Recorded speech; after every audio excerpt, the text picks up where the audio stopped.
Zdravo, poslušalke in poslušalci, bralke in bralci večera. To je dnevno informativni podcast Večer zjutraj. Veseli smo, da ste v naši družbi. Danes je sreda, 13. maja 2026. Moje ime je Miha Dajčman. Katere teme izpostavljamo tokrat? Novi rektor Univerze v Mariboru je Dejan Korošak.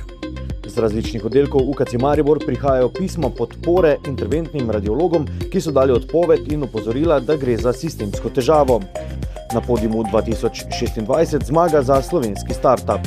Naročite se na podcast, da boste obveščeni ob izdaji naslednje epizode. Vse skozi smo z vami na vecer.com. Univerzo v Mariboru bo v prihodnjih 4 letih vodil Dejan Korošak. Na volitvah za rektorja je po neuradnih rezultatih zbral dobrih 56% glasov, njegov edini tekmec Mitja Slavinec pa dobrih 43%. Korošak bo rektorski položaj prevzel 20. junija, potem ko sedanjemu rektorju Zdravku Kačiču poteče mandat.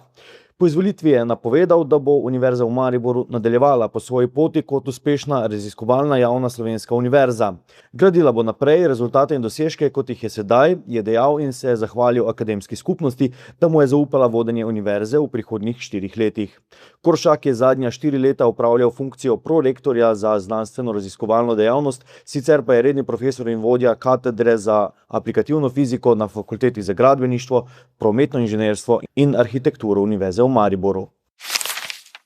V UKC Mariboru vre, po konfliktu vodstva z interventnimi radiologi se zapleta še na drugih oddelkih, ki imajo svoje dežurstvo organizirano tako, da so v tako imenovani pripravljenosti, torej da niso fizično prisotni v UKC Maribor, ampak so na razpolago na klic, če nastopi nujni primer in jih potrebujejo.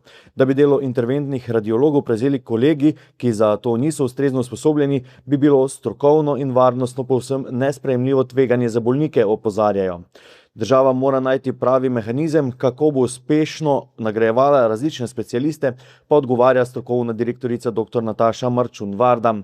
Napovedala je, da bodo iskali kader tudi v tujini, morda se znova obeta sodelovanje z Reko. Medtem se oglašajo tudi z drugih oddelkov. Nevrokirurgi opozarjajo, da njihovo delo v pripravljenosti prav tako ni ustrezno ovrednoteno. Nevrologi pa, da brez interventne radiologije ni možno ustrezno zdravljenje možganske kapi. Dermatologi so prepričani, da finančni vidik predstavlja le del širše problematike neurejenih pogojev dela in ocenjujejo, da bi bilo treba sistemsko ovrednotiti in uskladiti delo vseh interventnih specialistov, v današnjem Večeru piše Jana Juvan.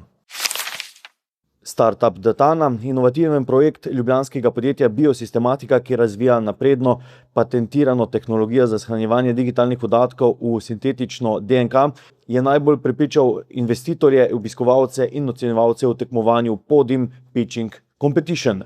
Rešitev odgovarja na naraščajoče svetovne potrebe po trajnostnem, varnem in dolgoročnem shranjevanju informacij, za kar bo po predvidevanjih ekipe v prihodnje potrebno nepredstavljivo manj prostora kot danes. Za kakšen startup gre in kako poteka Podium, pa danes v Večeru na vecer.com Mitja Sagaj.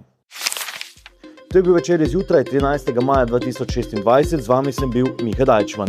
Kakovostno novinarstvo lahko podprete tako, da se naročite na tiskani in spletni Večer, postanete naš sledilec in bralec na družbenih omrežjih, naročnik naših podcastov in newsletterjev. Tako boste podprli novinarstvo, ki prinaša avtentične vsebine, ki jih pripravljajo naši novinarji in jih druge ne boste našli. Želimo, da razumete, kako se vrti svet. Želimo vam odvzeti vpogled v čas in prostor, v katerem živimo. Veseli bomo vaših komentarjev, pobud in kritik na različnih kanalih.